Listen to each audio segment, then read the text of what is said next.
good morning, Get Wrecked for Recovery crew. So today is day 38 of the Redeeming Eden Cycle Tour, a bicycle trip across America to raise awareness that addiction recovery options are available at churches, rescue missions, celebrate recoveries, all kinds of places that don't charge anything, that just want to talk to you. Hey, I want to talk to you.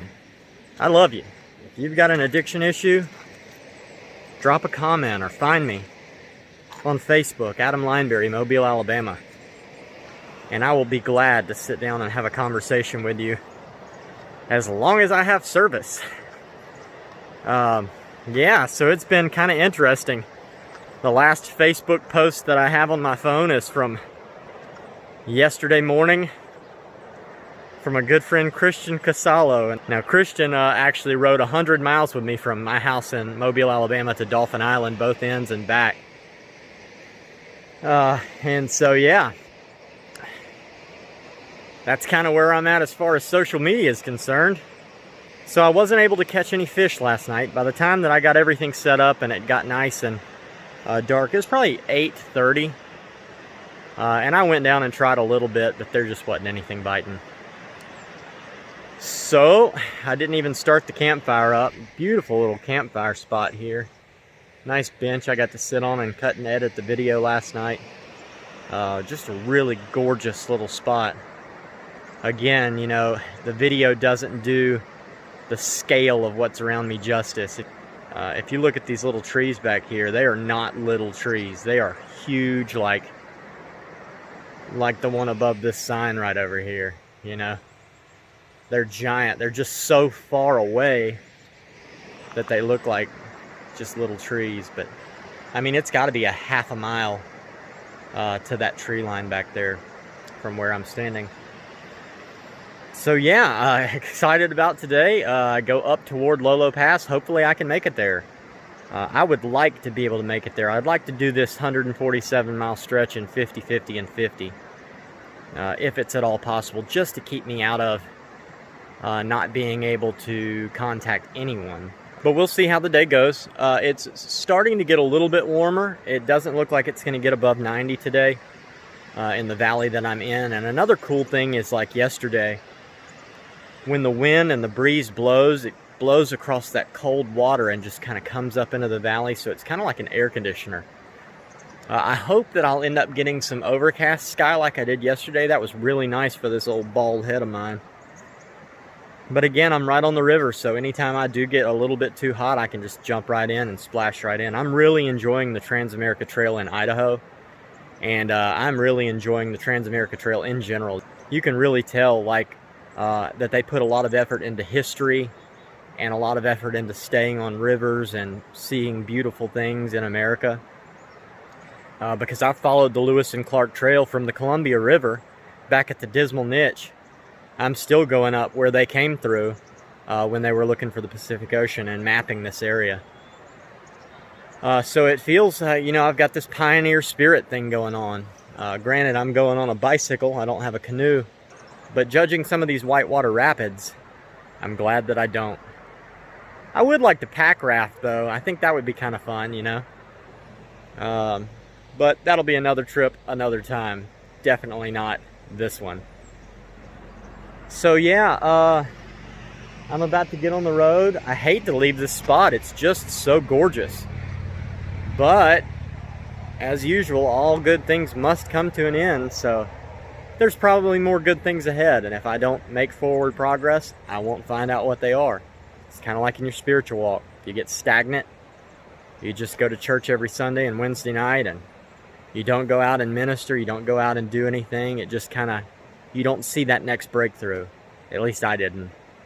Until I started doing this. And I have you to thank for that. Again, thank you so much for the sponsorship and the support and the prayers. If you looked at the end of yesterday's video, I have now figured out how to credit everyone who donates to Redeeming Eden at the end of each video. The only donations that I have listed are from this current cycle tour across America. And so, yeah. I am so thankful for each and every one of you, and I will start putting that list at the end of each video and add any new donors to it. So it's time to get pedaling. I love you guys. I'll see you later.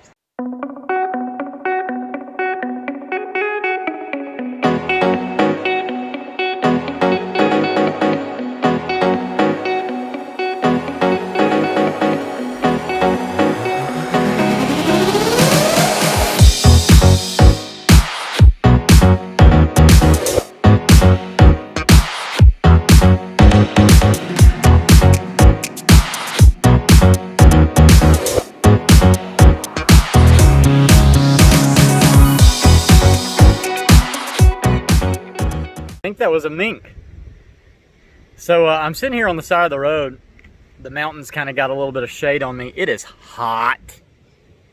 The wind. One thing I found on this trip is that if you're going up a valley, the wind's at your tail. If you're going down into a valley, the wind is coming at your face. I guess the warm air is rising, you know, to the highest point of the summit in these valleys. But so I'm riding my bicycle down the road, and I passed this elderly woman, maybe 75.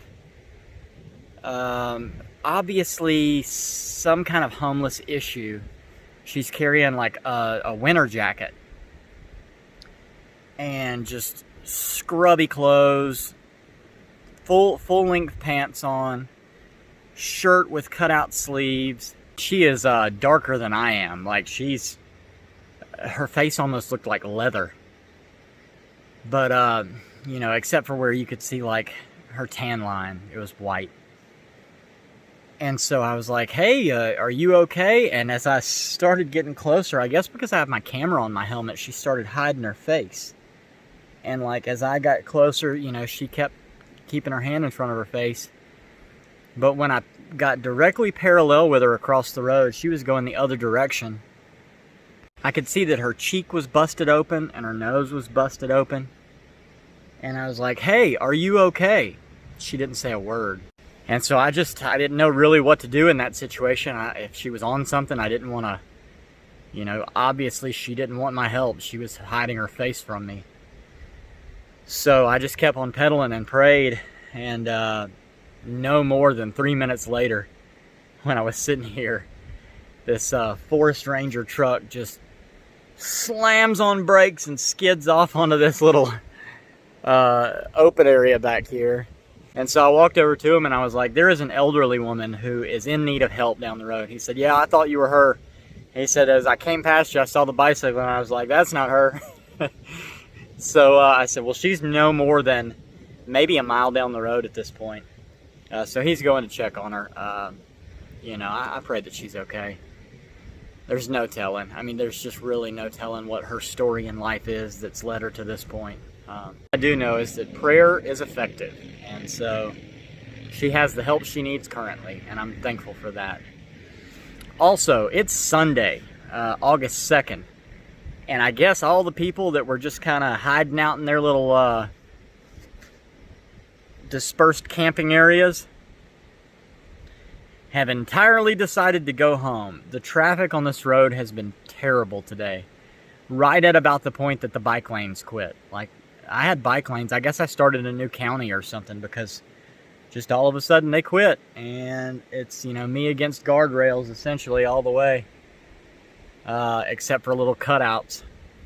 And so I'm just back in traffic. The good news is that the center line has that rumble strip, so when I hear somebody behind me, if I hear that brrr, I know that they're going around. It's the ones that I don't hear that as they're coming up that give me the most concern. So anyway, I'm going to keep pedaling. I am going to find a spot here on the river that is just nice and open and deep, and get out of the sunlight. It is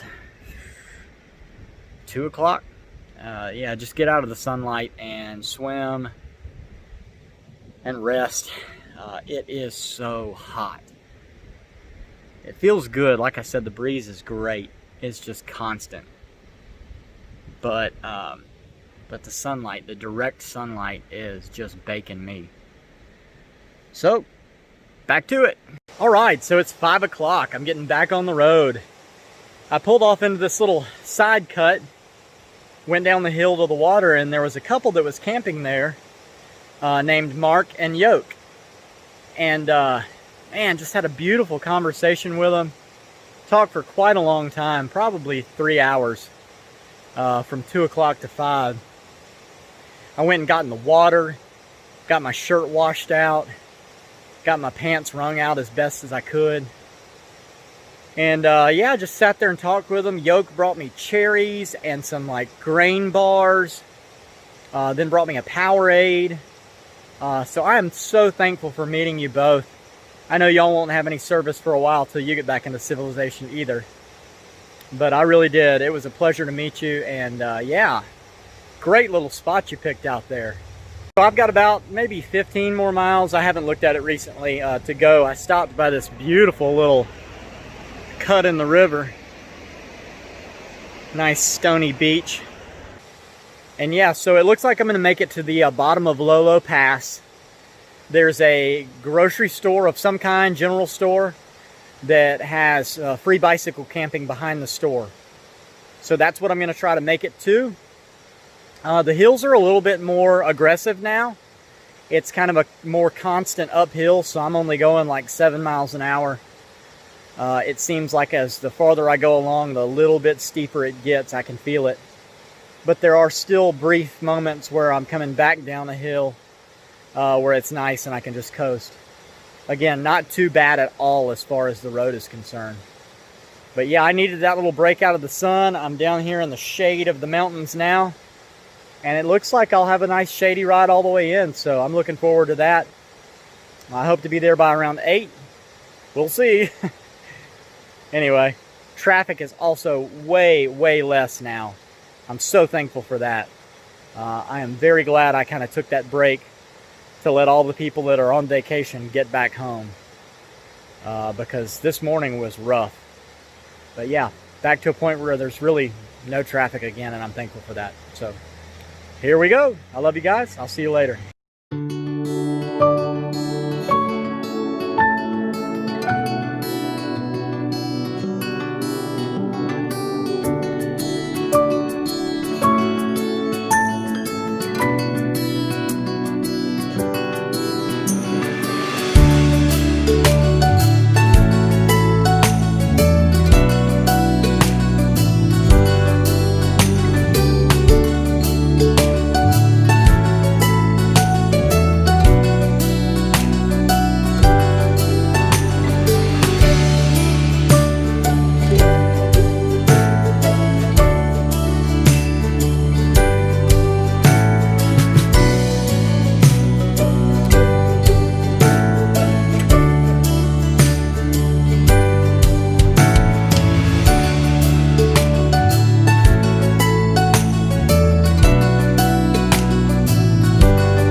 So that's it for the day. It's actually the next morning that I'm recording this. So I got here to the Lochsa Lodge and it was dark. And I walked up and I was like, you know, camping. He was like behind the building. I said, okay, how late is the restaurant open? He said 9. It was like 8:30. And so I was like, well, I got to go eat. He was like, do you need a shower? I said, I do. He said, it's $5, which is fine. But I had to kind of, you know, make a determination of whether to eat or shower. So I just went ahead and decided to go with the food. So I went there to the lodge and had a Diablo burger, and it was incredible. I spoke with Justina, the server, and she was kind of, you know, talking to me about what I'm doing, and so she's got somebody that I'll be riding for in the next couple of days. And yeah, they've got a general store here. If you're bicycle camping, then they don't charge anything, but they do charge for the shower. There's a separate restroom right over here, and then a lodge with a restaurant. So it was pretty nice. I mean, you know, it's nice. I'm right here at the foot of Lolo Pass, so tomorrow morning, actually today, I'm gonna be able to just, you know, go the 12 miles up to the Lolo Pass Visitor Center, and then it's downhill to Missoula. And finally, state number 4, Montana. But yeah, that's it. If you know anybody who has passed away from any kind of addiction-related issue, please drop a name in the comments or find me on Facebook, Adam Lineberry, Mobile, Alabama. I would love to ride for your person. If you know anybody who's addicted, share this with them. Maybe they'll hear something in one of these videos. Sometimes it just takes a spark. If you know anybody who is in recovery, share this with them. We're all in it together, and I appreciate everybody's prayers that are, you know, fighting this battle with me. And then last but not least, don't forget that Redeeming Eden is a nonprofit ministry through International Gospel Outreach. I'll put a donation link in the description. You can donate one time, or you can donate monthly. And so with that, from here at the Lochsa Lodge, the last little place I'll be in Idaho, I love you guys. Jesus loves you. I'll see you later. Have a good night.